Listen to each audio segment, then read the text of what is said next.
ரஜினி ஏன் அரசியலுக்கு வரல அப்படின்ற கேள்வி இருக்கப்போ ரஜினியை திமுக மிரட்டியது, அதனால தான் அவர் வரல அப்படின்னு சமீபமாக ஆதவ அர்ஜுனா ஆதவ அர்ஜுனா தான் திமுகவினுடைய ஸ்லீப்பர்ஸ் ஆதாரத்தோட சொல்லுங்கள். திமுகவினுடைய அரசியல் எதிரி, கொள்கை எதிரியாகிய பிஜேபி மற்றும் அதிமுக வெற்றி பெறும். அந்த திமுகவுக்கு எதிரான வாக்குகள் கன்சாலிடேட் ஆகாமல் தடுக்கணும். இதே ஸ்ட்ராட்டஜியை ஜெயலலிதா அம்மா ஒரு காலத்தில் மக்கள் நல கூட்டணி. இன்றைய வைகோ தான் திமுகவுக்கு கொத்தடிமையாக வேலை பார்க்கின்ற தாவேகாவில் இருக்கின்ற ஆதரவு. பெரம்பூர் தொகுதியில் விஜய் நிற்க போறாரு, வில்லிவாக்கத்தில் ஆதவ அர்ஜுனா நிற்க போறாரு. திமுக கோட்டையிலே அவங்கெல்லாம் நிற்கிறாங்க பெரிய தலைவர்கள் அப்படின்றாங்க. தாவேகாவுக்கும் நாம் தமிழர் கட்சிக்கும் தான் போட்டி. என்றைக்கும் தமிழகத்தில் ஏடிஎம்கே வெர்சஸ் டிஎம்கே தான். டிஎம்கே கட்சியில் விடுதலை சிறுத்தையை எப்படி கபலீகரம் பண்ணி வச்சுக்கிட்டாங்க. புதுவையில் தொகுதி பங்கீடே சிக்கலாக இருக்கும் போலயே எப்படி இருக்கு.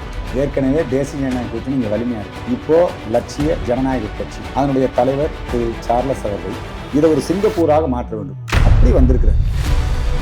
திமுக என்ன சொல்லி தெரியுமா, பிஜேபியுடைய பி டீம் அப்படின்னு நாம் தமிழர், சி டீம் அப்படின்னு சொல்லிட்டு தாவேகாவே சொல்றாங்க. விஜய் ரசிகர்கள் சோர்வே அடைய வேண்டாம். ஜோசப் விஜய் திரும்ப நடிக்க வருவார். இன்பநிதி தயாரிக்கும் படத்திலே நடிப்பார். எல்லாரும் சேர்ந்து அவர் ஜெயிக்க வைக்கணும். ஆனால் கூட்டணி நடந்துருக்கு. இல்லை எடப்பாடி ஆட்சி வருமா, என்டிஏ ஆட்சி வருமா? இறுதியா படம்லாம் பார்ப்பீங்களா? துரந்தர் படம் பார்த்துருக்கீங்களா? துரந்தர் 3.25 மணி நேரம் அந்த படம் ஓடிச்சு. எப்படியெல்லாம் நம்ம இந்த ரூபாய் நோட்டு மதிப்பிழப்பு நடவடிக்கை எதனால் மேற்கொள்ளப்படும்? உண்மைதானா இல்லை அது கற்பனையா அப்படின்ற கேள்வி. இது ஒரு விவகண்டா ஃபிலிம். இது பிஜேபியை பூஸ்ட் பண்ணுதுன்றாங்க. நீங்கள் உலகத்தில் எல்லா நாடுகளையும் பாருங்க. எல்லா நாடுகளையும் நிம்மதியாக இஸ்லாமியர்களால் ரம்ஜான் கொண்டாட முடியும். ஆனால் இந்தியாவில், தமிழ்நாட்டில், புதுச்சேரியில் ரம்ஜான் எவ்வளோ அழகாக மக்களால் கொண்டாட முடியும். யாருக்கா? இந்த முதலமைச்சர், இந்த கம்யூனிஸ்ட்காரன், இந்த விடுதலை சிறுத்தைக்காரன். உங்களுடைய நோக்கம் என்னன்னா வன்முறையை, பயங்கரவாதத்தை நீங்கள் ஆதரிக்கிறீங்க. பாகிஸ்தான் கிட்ட இருந்து பணம் வாங்கிட்டு நீங்கள் இந்த வேலையை செய்கிறீங்க. யாரை சொல்லுவீங்க? விடுதலை சிறுத்தைகளை சொல்கிறேன். என்ன சார் பகிரங்க பகிரங்கமான குற்றச்சாட்டு. எஸ்எஸ் நியூஸ் நேயர்களுக்கு வணக்கம். சமகாலத்து அரசியல் மற்றும் ஆன்மீகம் தொடர்பான கேள்விகளுக்கு விடை கொடுப்பதற்காக நம்மோடு வந்திருக்கிறார் இந்து மக்கள் கட்சியினுடைய தலைவர் திரு அர்ஜுன் சம்பத் அவர்கள். சார் வணக்கம். எஸ்எஸ் நியூஸ் தொலைக்காட்சி நேயர்களுக்கு வணக்கம், வாழ்த்துக்கள். திமுக கூட்டணியில் 25க்கும் மேற்பட்ட கட்சிகள் இருக்காங்க. இங்க 12-13 கட்சி தான் இருக்காங்கன்றாங்க. இருக்கலாம் சார். நிறைய திமுகவுக்கு ஒவ்வொரு கட்சியும் உடைச்சு எல்லா கட்சியும் கபலீகரம் பண்ணுறது. மதிமுகவில் பார்த்தீங்கன்னா மதிமுகவை மட்டும் அவங்க வச்சிருக்கல, மதிமுகவிலிருந்து வெளியேற போன திராவிட வெற்றி கழகத்தையும் கூட வச்சிருக்கிறாங்க. மல்லை சத்யா இல்லைங்களா? திராவிட வெற்றி கழகம் கூட வச்சிருக்கிறாங்க. அதே மாதிரி தான் கொங்கு நாடு அமைப்பில் அதிலிருந்து வெளியே போய் தனி அரசு அவரையும் கூப்பிட்டு வச்சுக்கிறாங்க. யார் லெட்டர் பேடோட போனாலும் சரி. சார் இன்னைக்கு அவங்க பயந்து நடிக்கிறாங்க. அதிமுக இந்தியாவில் இருக்கு, அமமுக இந்தியாவில் இருக்கு. இருக்கட்டும். அதே மாதிரி தானே அதிமுகல இருந்து பிரிந்த அமமுக. கட்சிகளை கபலீகரம் பண்றது யார் சார்? டிஎம்கே கட்சியில விடுதலை சிறுத்தையை எப்படி கபலீகரம் பண்ணி வச்சிருக்காங்க பாத்தீங்களா? டிஎம்கே கம்யூனிஸ்ட் கட்சியே கபலீகரம் பண்ணி வச்சிருக்காங்க. 2 கம்யூனிஸ்ட் கட்சியும் அவங்களுக்கு காட்ட வேண்டியதை காட்டி பெற வேண்டியதை பெற்றுக்கொள்ளுங்கள். அது மாதிரி அவங்கள கம்யூனிஸ்ட் கட்சிகளை அவங்களுக்கு தொகுதியை குறைப்போம் அல்லது அவங்களுக்கு தேர்தல் செலவுகளை கொடுப்போம், இப்படித்தானே சார் கொண்டு வந்து வச்சிருக்கிறாங்க. அவங்க நாங்க இது ஒரு கொள்கை கூட்டணி, கூடுதல் இடங்கள் கொடுக்குறோம்னு சொன்னாலும் நாங்க போலன்னு சொல்றாங்கல்ல வேற இடங்கள்ல. திரும்ப அப்படிதான் சொன்னார். தாவேக்கா எங்களை கூப்பிட்டது உண்மை. திரும்ப ரொம்ப வருத்தத்தோட ஒரு வீடியோ போட்டிருக்காரு சார். யாரும் என்னை நிர்பந்திக்காதீங்க. டிஎம்கே பொறுத்த வரைக்கும் இதயத்தில் இடம் கொடுப்பாங்க, புரியுதுங்களா? ஆனால் உள்ளபடி சட்டசபையில் அவங்க இடம் கொடுக்க மாட்டாங்க சார். அப்புறம் இன்னொன்று, டிஎம்கேவோட பார்வை விடுதலை சிறுத்தைகளுக்கு என்னென்னா, நீங்களாம் எதுக்கு பொது தொகுதியில் ஆசைப்படுறீங்க? இதுதான் டிஎம்கேவோட பார்வை. கம்யூனிஸ்டுகளை பொறுத்த வரைக்கும் எப்படி தெரியுங்களா? கம்யூனிஸ்டுகளை திமுக மாதிரி அவமானப்படுத்தினது இந்த உலகத்தில் வேறு எந்த கட்சியும் கிடையாது. தேர்தல் நிதியும் கொடுத்துட்டு அதை வரவு செலவு கணக்குலையும் தாக்கல் பண்ணி விட்டாங்க. இல்லை அவங்க நாங்கள் நேர் வழியில் வாங்கணும், நாங்கள் மற்றவங்க பொட்டியாக வாங்கணும் சார். எங்கே சார் இன்னைக்கு கம்யூனிஸ்ட் கட்சிக்காரங்க அவங்க காரல் மார்க்ஸ் பற்றியோ கம்யூனிஸ்ட் பற்றியோ எங்கே பேசுகிறாங்க? எப்போ பார்த்தாலும் திராவிடம், பெரியாரியம் இதை பேசிட்டு இருக்கிறாங்களே சார் கம்யூனிஸ்ட். அது ஒரு சக்ஸஸ்ஃபுல் மாடலாக பார்க்கலையா திராவிட மாடல் அப்படின்னு? அது தோல்வி அடையும் மாடல். திராவிட மாடல்ங்கிறது இந்த அவங்களோட பிராண்ட் இல்லை. அது நல்லா தெரிஞ்சுங்க. தேர்தலுக்கு முன்னாடி திராவிட மாடல் பேசுனாங்களா? இல்லை. தேர்தலுக்கு முன்னாடி அவங்க ஒன்றியம்னு பேசுனாங்களா? இல்லை. தேர்தலுக்கு பிறகு இவங்க போய் அங்கே ஆக்கிரமிச்சுக்கிட்டாங்க. இந்த டூல் கிட்டா அவங்க அங்கெல்லாம் பயன்படுத்திக்கிறாங்க. திராவிட மாடல் கவர்மெண்ட் அப்படின்னு ஒரு கவர்மெண்ட்டை வச்சு நடத்தியிருக்காங்க. இந்த திராவிட மாடல்னால் என்ன? சாராய மாடல் தான். இந்த திராவிட மாடல்னால் என்ன? சட்டம் ஒழுங்கு சீர்குலைவு தான். திராவிட மாடல்னால் என்ன? போதை தான். திராவிட மாடல்னா என்ன? லஞ்சம், ஊழல் தான்.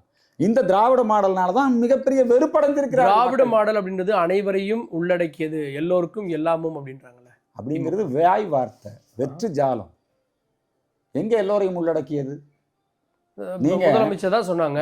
அவங்க சொல்றாங்க சார், மக்களை தேடி மருத்துவம், மகளிருக்கான இலவசங்கள், மகளிருக்கான உரிமை தொகை தான் பாருங்க. கூலி உயர்வு கேட்டானத்தான், குண்டடிபட்டு செத்தானத்தான், இந்த வார்த்தைகளை உருவாக்குறதுல பெருந்தலைவர் காமராஜரை அவங்க எப்படியெல்லாம் தோக்கடிச்சாங்கன்னு உங்களுக்கு தெரியும். இந்த மாதிரி பிரச்சாரத்தில் வெல்வோம் ஒன்றாக, ஆனால் ஆள்வோம் தனியாக. வெல்வோம் ஒன்றாக, எல்லாரும் சேர்ந்து அவர் ஜெயிக்க வைக்கணும், ஆனால் கூட்டணியில் இடம் கொடுக்க மாட்டார். எடப்பாடியார் தானே சொல்றாரு, எல்லாரும் ஜெயிச்சாலும் அதிமுக ஆட்சின்றாரு. தேசிய ஜனநாயக கூட்டணி ஆட்சி வெற்றிகரமா எல்லா மாநிலத்திலும் நடக்குது இல்ல? நீங்க பாருங்க, நிதிஷ்குமாரா இருக்கலாம், சிவசேனாவா இருக்கலாம். அப்ப நீங்க சொல்றது என்டிஏ ஆட்சி தான் வரும்ன்றீங்க. என்டிஏ ஆட்சி தான் வரும்னு சொல்ல வரீங்க. நிச்சயமாக தமிழகத்திலே எடப்பாடி ஆட்சி தான் வரும். இல்ல, எடப்பாடி ஆட்சி வருமா, என்டிஏ ஆட்சி வருமா? ரெண்டு ஒண்ணு தானே. எடப்பாடி ஆட்சி வேற, என்டிஏ ஆட்சி வேற. எடப்பாடி ஆட்சின்றது அதிமுக தனித்து ஆட்சி, என்டிஏ ஆட்சின்றது அதிமுக தலைமையில கூட்டணி கட்சிகளுடைய அமைச்சரவை. கூட்டணி கட்சி அமைச்சரவை பத்தி எல்லாம் அவங்க பேசவே இல்லை சார். எடப்பாடி தலைமையில அதிமுக ஆட்சி, தேசிய ஜனநாயக கூட்டணியில அதிமுக ஒரு அங்கம், ஆக தேசிய ஜனநாயக கூட்டணி ஆட்சி, அவ்வளவுதான். அப்புறம் நீங்க இன்னொன்னு நல்லா தெரிஞ்சுக்குங்க, வேற கட்சிகளை அழிச்சு ஒழிச்சு கட்சியை பிரிச்சு இந்த நடவடிக்கையில என்னைக்குமே என்டிஏ ஈடுபட்டது இல்லை. நீங்க பாருங்க, கமலஹாசனுக்கு இன்னைக்கு சொந்த சின்னம் கொடுக்க மாட்டேங்கிறாங்க. உதயசூரியனில் நின்று நிர்பந்தப்படுத்தி திமுகவில் சேர்த்துறாங்க. அவர் கமலஹாசன் மட்டுமல்ல, அவங்க இருக்கக்கூடிய அந்த கூட்டணி கட்சிகள் எல்லாத்துக்குமே அந்த நிர்பந்தத்தை திமுக. அதனால இவர் என்ன சொல்றாரு, வைகோ, ஒரு இடத்துலையாவது நாங்கள் எங்கள் கட்சியை காப்பாற்றிக்கிறதுக்காக நாங்கள் எங்கள் சொந்த சின்னத்தில் நினைக்கிறோம். எல்லா முஸ்லீம் அமைப்புகளுக்குமே திமுக சின்னம், இந்திய யூனியன் முஸ்லீம் தவிர அவங்க தேசிய கட்சி. அதனால அவங்க இந்த அரசியல் சாக்கா வச்சுக்கிட்டு எல்லாத்தையும் திமுக காரனா மாத்துறாங்க. திமுக கூட்டணியில பேச்சுவார்த்தை சென்னையில் நடக்குது, அண்ணா அறிவாலயத்தில் நடக்குது. என்டிஏவுடைய பேச்சுவார்த்தை ஏன் டெல்லியில நடக்குது? ஏன்னா அதை உருவாக்குனவங்க, அதை ஆட்டுவிப்பவங்க டெல்லியில இருக்காங்க அப்படின்னு திமுக தரப்புல குற்றச்சாட்டு முன் வைக்கிறாங்க. திமுக அந்த மாதிரியான ஒரு குற்றச்சாட்டை, ஒரு வெறுப்பு பிரச்சாரத்தை செய்கிறாங்க. உண்மை என்னன்னா, தேசிய ஜனநாயக கூட்டணியுடைய தலைவர் அகில இந்திய அளவில் அவங்க டெல்லியில் நரேந்திர மோடி, அமித்ஷா. தமிழகத்தில் யார் தலைவர்? நம்முடைய எடப்பாடி பழனிசாமி ஐயா. அதனால் தேசிய ஜனநாயக கூட்டணி எங்கே பேசினாலும் அவங்க எந்த காலத்துலேயும் தமிழ்நாட்டு நலனையோ அல்லது அனைத்து இந்திய அண்ணா திராவிட முன்னேற்ற கழகத்தினுடைய கட்சியையோ அவங்க நிச்சயமாக அவங்க இந்த அடிமைன்னு சொல்கிறாங்க. அடிமையாக யார் இருந்தா? காங்கிரஸு கொத்தடிமையாக திமுக தான் இருந்தது. இன்னைக்கு திமுக கொத்தடிமையா காங்கிரஸ் மாறிடுச்சு. எவ்வளவு முரண்டு பிடிச்சாங்க சார். 3 இடங்கள் கூடுதலாக வாங்கியிருக்காங்க சார் திமுக கூட்டணியில். மிகப்பெரிய வேலை சார். அது மட்டும் இல்லை, அந்த காலத்தில் அவங்க பிளாக்மெயில் பண்ணாங்க. மேலே அறிவாலயத்தில் ரெய்டு நடந்துட்டு இருக்குது, கீழே கூட்டணி பேச்சுவார்த்தை 2011. அப்போது இந்த மாதிரி அணுகுமுறை பிஜேபி அணுகுமுறை இல்லையே சார். இந்த மாதிரி அணுகுமுறை டெல்லியில் கூப்பிட்டு பேச்சுவார்த்தை நடத்துறது மிரட்டல் இல்லையா? அது என்ன மிரட்டல்? டெல்லியில் தானே தேசிய ஜனநாயக கூட்டணி தலைமை, அதுல என்ன மிரட்டல்? நடக்கிற சட்டமன்ற தேர்தல் தமிழ்நாட்டில் பண்ணணுமே. அங்கேயும் பேசுவாங்க, இங்கேயும் பேசுவாங்களே சார். ஏன் பேசக்கூடாதா? ஏன் நீங்க சக்கர நாக்காளி உருட்டிட்டு போய் உங்களுக்கு மந்திரி பதவி வேணும்னு போனீங்களே டெல்லிக்கு சோனியா காந்தி கிட்ட? எடப்பாடி எல்லாம் தன்மான சிங்க சார். எடப்பாடியுடைய ஆட்சியில நீங்க எவ்வளவு நல்லாட்சி நடத்தினாரு. ஜெயலலிதா அம்மாவுடைய அந்த பர்சனாலிட்டி, அந்த அந்த ஆண்மை, ஜெயலலிதா அம்மாவுடைய அந்த ஆளுமை திறன், எம்ஜிஆர் அவருடைய அந்த ஆளுமை திறன், இது இரண்டையும் ஒருங்கே பெற்று எடப்பாடி 4 ஆண்டு காலம் அந்த அற்புதமான ஒரு நல்லாட்சி கொடுத்தார் சார். திராவிட இயக்க முதலமைச்சர்கள்லயே. அப்புறம் ஏன் தோத்தாரு சார்? 10 வருஷம் ஏடிஎம்கே ஆட்சி, ஒரு ஆன்டி இன்கம்பன்சி இருக்குதான் செய்யும். பூரா பொய்யா சொன்னா சார். நீட் ரத்து, கல்வி கடன் ரத்து, என்னங்க இந்த குழந்தைகளுக்கு சந்தை கடையில் கிளுகிழுப்பை அதை ஆட்டி மக்களை ஏமாத்திட்டாங்க சார் பொய் சொல்லி. இப்போ மக்களுக்கெல்லாம் தெளிவாகி போச்சு, அவங்கெல்லாம் மாறிட்டாங்க. மீண்டும் எடப்பாடியும் முதலமைச்சர் ஆக்குவாங்க அவர் அப்படின்றீங்க. சரி, தமிழ்நாடு பார்த்தோம். புதுவையில் அரசியல் சூழல் எப்படி இருக்குது? புதுவையில் தொகுதி பங்கீடே சிக்கலாக இருக்கும் போலயே எப்படி இருக்குது சார்? புதுவையில் எல்லாம் மங்களகரமாக சுபமாக முடிந்திருக்கிறது. ஏற்கனவே தேசிய ஜனநாயக கூட்டணி இங்கே வலிமையாக இருக்குது. இப்போது எல்ஜேகே, லட்சிய ஜனநாயக கட்சி, அதனுடைய தலைவர் திரு சார்லஸ் அவர்கள் ஒரு நல்ல, இன்றைக்கி அவருடைய அந்த தேர்தல் வரைவு அறிக்கை நான் பார்த்தேன். ரொம்ப அற்புதமாக நிறைய இந்த புதுச்சேரி மாநிலத்தை ஒரு சிங்கப்பூர் அளவுக்கு மாற்றக்கூடிய அளவுக்கு அவர் கிரவுண்டில் திட்டங்கள், 5 வருஷத்தில் இப்போ வந்து 2026 எலெக்ஷன் 2030க்குள்ளே என்னெல்லாம் செய்யலாம் ப்ராக்டிக்கலாக, புரியுதுங்களா? இந்த புதுச்சேரி மக்களுக்கு எதெல்லாம் செஞ்சால் நல்லாயிருக்கும், இதை ஒரு முன்னேறிய மாநிலமாக மாற்ற வேண்டும், இதை ஒரு சிங்கப்பூராக மாற்ற வேண்டும், அப்படி வந்திருக்கிறார். இன்னைக்கு தேசிய ஜனநாயக கூட்டணி ஐயா திரு என்ஆர் காங்கிரஸ் ஐயா அவர்கள், பிஜேபி, இவங்க 3 பேரும் சேர்ந்து அமைச்சிருக்கக்கூடிய இந்த கூட்டணி மிகப்பெரிய வெற்றி கூட்டணியாக இன்றைக்கு இங்கே இருக்குது. ஆனால் அங்கே அப்படி இல்லை. புதுச்சேரி மாநிலம்ங்கிறது ஒரு விசேஷமான மாநிலம், ரொம்ப சிறிய மாநிலம். தொகுதிகளும் 30க்கும் மேற்பட்ட தொகுதிகள் தான் இருக்குது. இங்கே வந்து மக்களோட நேரடியாக யார் அன்றாட சேவையில் இருக்காங்களோ அவங்க தான் வெற்றி பெற முடியும். அந்த சேவையில் இவர் மாதிரி ஒரு மக்கள் முதலமைச்சரை நீங்கள் பார்க்க முடியாது. புதுச்சேரிக்கும் மத்திய அரசுக்கும், மத்திய மாநில அரசுகளுடைய நல்லுறவு இது இங்கே ரொம்ப சிறப்பாக இருக்குது. இதனுடைய தேர்தல் அறிக்கை ரொம்ப சிறப்பாக இருக்குது. அதனால் நிச்சயமாக புதுச்சேரிங்கிறதுனாலே இப்போ என்ன கற்பனை இருக்குன்னா, புதுச்சேரின்னா மதுச்சேரி, புதுச்சேரின்னா சட்டம் ஒழுங்கு பிரச்சனை, வளர்ச்சி இல்லை, இது மாதிரிலாம் இருக்குது. பொதுவாக புதுச்சேரியில் வந்துங்க திராவிட இயக்கங்கள் அதனுடைய அரசியல் எடுபடாதுங்க. அந்த காலத்திலிருந்தே இங்கே தேசிய கட்சிகள் தான் ஆதிக்கம், புரியுதுங்களா? அதனால் இங்கே வந்து நிச்சயமாக ஒரு தேசிய மாடல் வெற்றி பெறும், வளர்ச்சி அரசியல் இங்கே முன்னெடுக்கப்படுகிறது. மீண்டும் திரு ரங்கசாமி ஐயா அவர் முதலமைச்சர் ஆவார்கள். தேசிய ஜனநாயக புதுவையில் ரங்கசாமி விசஸ் நாராயணசாமியா அப்படி சொல்ல முடியாது. அவங்க அங்கே யார் முதலமைச்சராக சொல்லியிருக்காங்க? அதுதான் நாராயணசாமி இருந்தாரு. இண்டி கூட்டணியில் குழப்பம் தானே இருக்குங்க. இண்டி கூட்டணியில் என்ன குழப்பம் தான் இருக்குது. அவங்க இந்த தான் முதலமைச்சர்னு எப்படி சொல்ல முடியும்? சொல்லுங்க பார்க்கலாம். அங்கே குழப்பம் தான் இருக்குது, இங்கே அப்படி இல்லை. இன்னைக்கு வந்து லட்சிய ஜனநாயக கட்சியினுடைய வரவு இந்த புதுச்சேரியில் ஒரு நல்ல மிகப்பெரிய மாற்றத்தை ஏற்படுத்தி இருக்கிறது. இடையில சில கருத்து முரண்பாடுகள் இருந்தது, அவைகள்லாம் பேசி தீர்க்கப்பட்டு விட்டது. அதனால் புதுச்சேரி வந்து புது பொலிவு பெறும். நிச்சயமாக இங்கே வந்து ஒரு தேசிய ஜனநாயகத்தினுடைய ஆட்சி வரும். ஸோ 2 மாநிலத்திலுமே என்டிஏ கூட்டணி ஆட்சி வரும். இறுதியாக படம்லாம் பார்ப்பீங்களா? துரந்தர் படம் பார்த்துருக்கீங்களா? துரந்தர் நான் ரொம்ப துரந்தர் அந்த முதல் பகுதி அந்த படத்தையும் பார்த்தேன். அதனை தொடர்ந்து இப்போ செகண்ட் பார்ட் ரிலீஸ் ஆகிருக்குது. 3.25 மணி நேரம் அந்த படம் ஓடிச்சுங்க. நேரம் போனதே தெரியல. அதில் இருக்கக்கூடிய சினிமா அப்படிங்கிறத தாண்டி உண்மை வரலாறு, உண்மை சம்பவங்கள், இந்தியா என்னென்ன விதமான சோதனைகளை எல்லாம் 2002 சந்தித்தது. பாரத பிரதமராக நரேந்திர மோடி 2014 பிரதம அமைச்சராக பதவி எடுத்துக்கொண்டது. இப்படி பல்வேறு காட்சிகள் அதில் ரொம்ப சிறப்பாக இடம்பெற்றிருக்கு.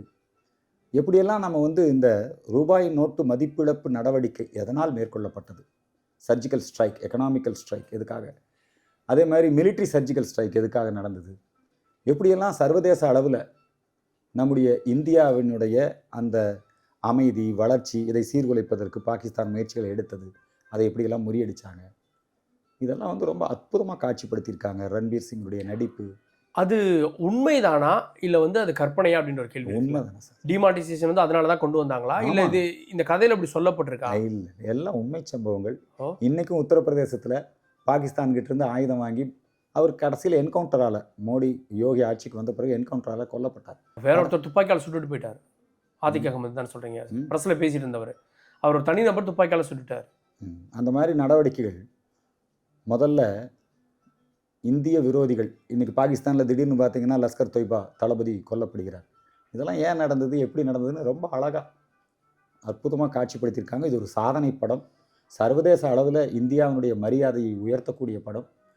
பாகிஸ்தானில் இருக்கக்கூடிய பலூச் மக்கள் அவர்களுடைய உரிமை குரலை வெளிப்படுத்தக்கூடிய படம்.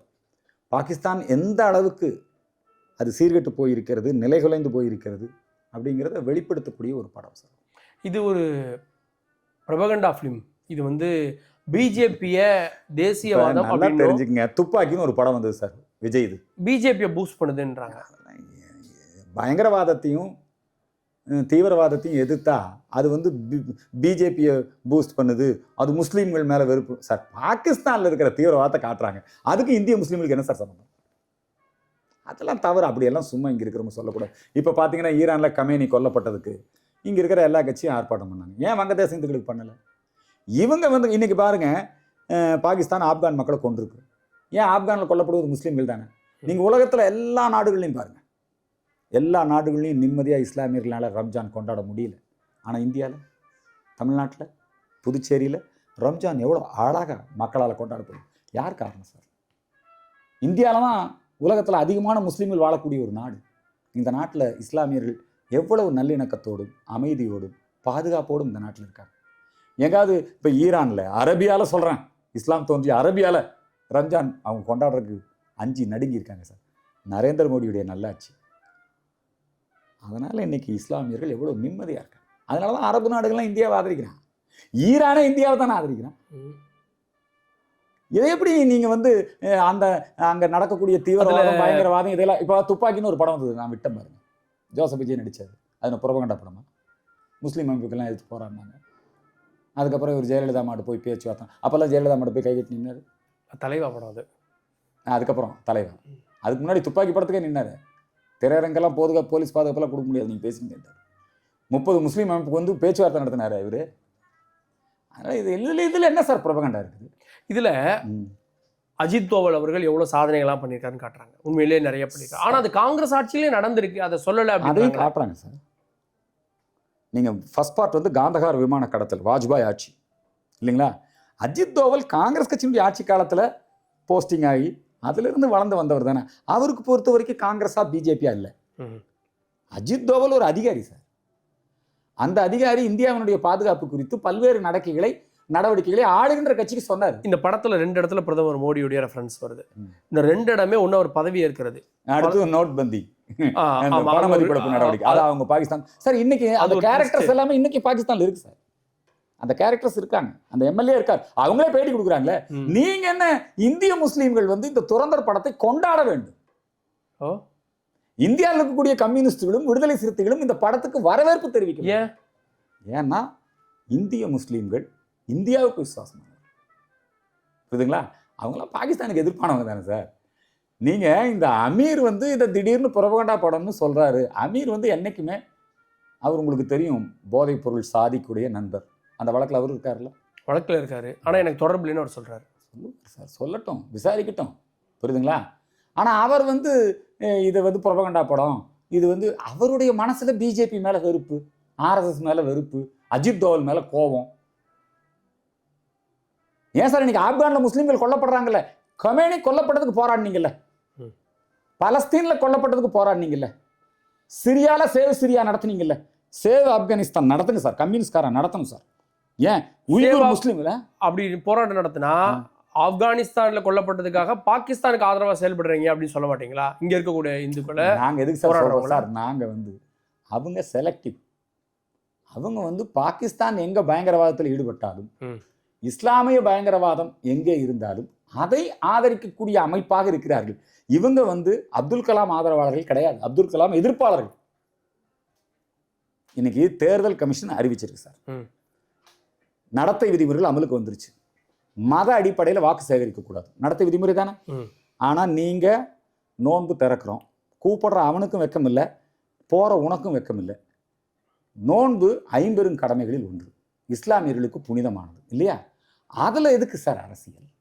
எது அரசியல்ன்றீங்க? நோன்பு திறக்கிறப்போ அங்க போய் அங்க உட்கார்ந்து நான் தான் சிறுபான்மையினரை பாதுகாப்பேன், நான் தான் இஸ்லாமியர் சார். இபிஎஸும் சொல்றாரு, விஜயும் சொல்றாரு, ஸ்டாலினும் சொல்றாரு. எத்தனை பேருக்கு தான் சார் அவங்க ஓட்டு போடுவாங்க? இந்த சிறுபான்மை மக்களை எப்ப பார்த்தாலும் ஒரு அச்ச உணர்வுல வச்சுக்கிட்டு சார் அவங்க எல்லாம் நல்லா இருக்காங்க சார். தமிழ்நாட்டுல எல்லாம் மத நல்லிணக்கம் ரொம்ப. அப்படியே பிஜேபி ஓட்டு போட மாட்டாங்க யாரு? சிறுபான்மையினர். இன்னைக்கு நிறைய முஸ்லீம் பெண்கள், முஸ்லீம் அமைப்புகள் பிஜேபிக்கு ஓட்டு போட திரும்புறாங்க. அவங்க கிட்ட போய் இவங்க என்னங்கிறாங்கன்னா பிஜேபி வந்துடும், பிஜேபி வந்துடும், இப்படியே ஏமாத்திட்டா எத்தனை காலத்துக்கு முஸ்லீம்களை ஏமாத்தும்? இது தப்பு சார். இந்த மத அடிப்படையில எதுக்காக சார் மொஹல்லாக்களின் மாநாடு போய் முதலமைச்சர் கலந்துக்கிறாரு? இந்திய யூனியன் முஸ்லீம் நடத்தக்கூடிய மொஹல்லா ஜமாத் மாநாடு எதுக்காக சார்? கிறிஸ்தவர்கள் அல்லது கிறிஸ்தவ சபைகள், சர்ச்சுகள், கிறிஸ்தவ மத போதகர்கள் எதுக்காக நேரடி அரசியலில் ஈடுபடுறாங்க? எதுக்கு பிரைம் மினிஸ்டர் சர்ச்சுக்கு போறாரு? அந்த கேள்வி சேர்த்து கேட்கணும். கிறிஸ்துமஸுக்கு பதவிகள்ல இருப்பாங்க, அப்பாற்பட்ட அவங்க அரசியல் பேசினாங்களா? பிரதமர் கிறிஸ்துமஸுக்கும் வாழ்த்து சொல்றாரு, ரம்ஜானுக்கும் வாழ்த்து சொல்றாரு, புரியுதுங்களா? தீபாவளிக்கும் வாழ்த்து சொல்றாரு. ஆனா இந்த முதலமைச்சர், இந்த கம்யூனிஸ்ட்காரன், இந்த விடுதலை சிறுத்தைக்காரன் ரம்ஜானுக்கு வாழ்த்து சொல்லுவீங்க, எல்லாம் சொல்லுவீங்க. ஏன் சார் தீபாவளி இந்து பண்டிகைக்கு வாழ்த்து சொல்ல மாட்டேங்கிறீங்க? எல்லாருக்குமான ஆட்சிக்கிறீங்கல்ல, ஏன் சொல்ல மாட்டேங்கிறீங்க? உங்களுடைய நோக்கம் என்னன்னா வன்முறையை, பயங்கரவாதத்தை நீங்க ஆதரிக்கிறீங்க. பாகிஸ்தான் கிட்ட இருந்து பணம் வாங்கிட்டு நீங்க இந்த வேலையை செய்யறீங்க. யாரை சொல்றீங்க நீங்க? விடுதலை சிறுத்தைகளை சொல்றேன். என்ன சார் பகிரங்க குற்றச்சாட்டு? பகிரங்கமான குற்றச்சாட்டு. எதுக்கு சார் திருமாவளவன் பகுத்தறிவாதியா? ஈவேரா சீடரா? ஒத்துக்கிறீங்களா? அம்பேத்கர் சீடரா? திருமாவளவனா தானே சொல்றாரு. எனக்காவது அம்பேத்கர் நோன்பு வச்சாரா? ஈவேரா நோன்பு வச்சாரா?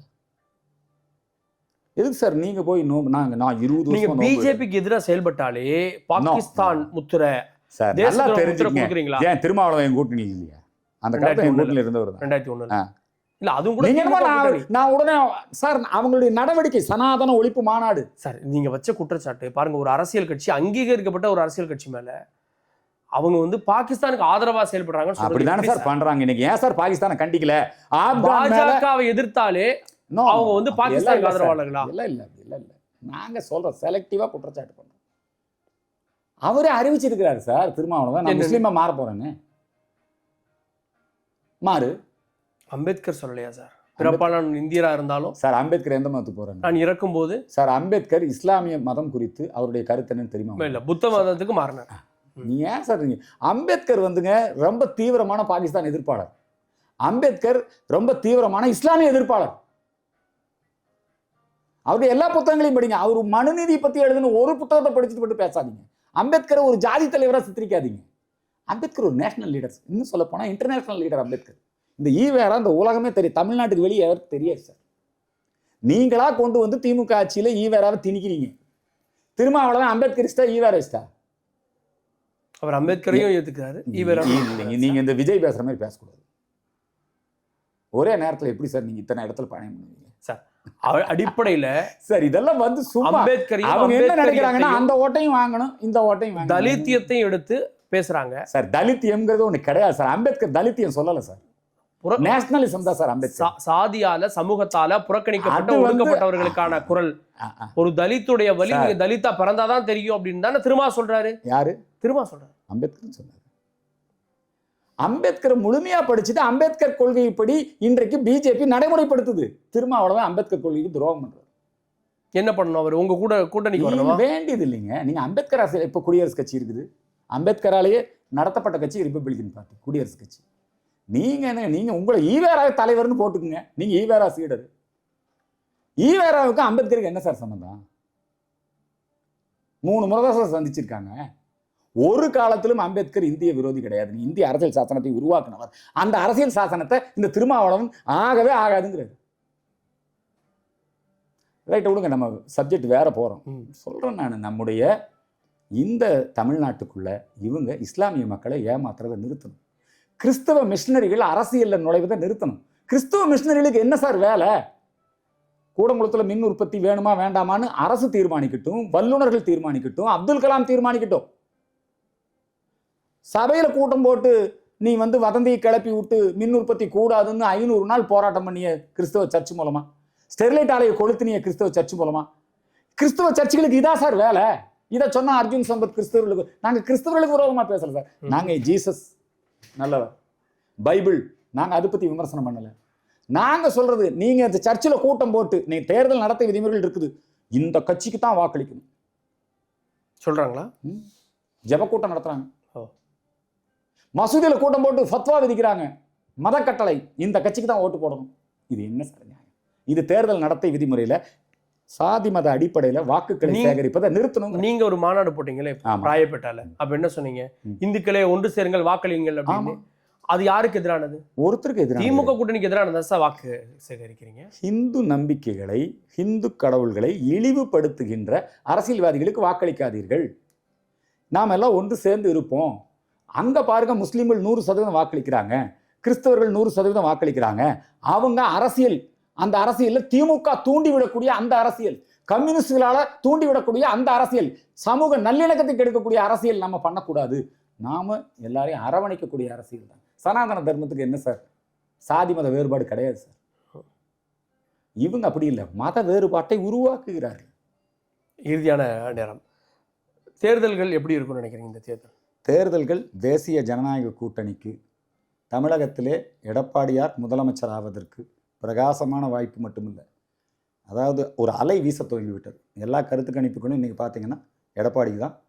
45% வரைக்கும் எடப்பாடி அவர்களுக்கு தான் இருக்குது முதலமைச்சராக கூடிய வாய்ப்பு. இங்கேயும் அப்படி தான், மீண்டும் ரங்கசாமி தான் முதலமைச்சராக வரக்கூடிய வாய்ப்பு இருக்கிறது. அப்போது மத்தியிலும் மோடி ஆட்சி, மாநிலத்தில் தேசிய ஜனநாயக கூட்டணி ஆட்சி, இந்த டபுள் இன்ஜின் சர்க்கார் தமிழகம், புதுச்சேரி இந்த மாநிலங்களுடைய வளர்ச்சிக்கு வழிவகுக்கும். நிச்சயமாக தேசிய ஜனநாயக கூட்டணி வெற்றி. நன்றி சார். நிறைய கேள்விகள் அரசியலில் தொடங்கி ஆன்மீகம், சினிமான்னு எல்லாத்துக்கும் பதில் கொடுத்தீங்க. இணைந்ததற்கு நன்றி. நன்றி.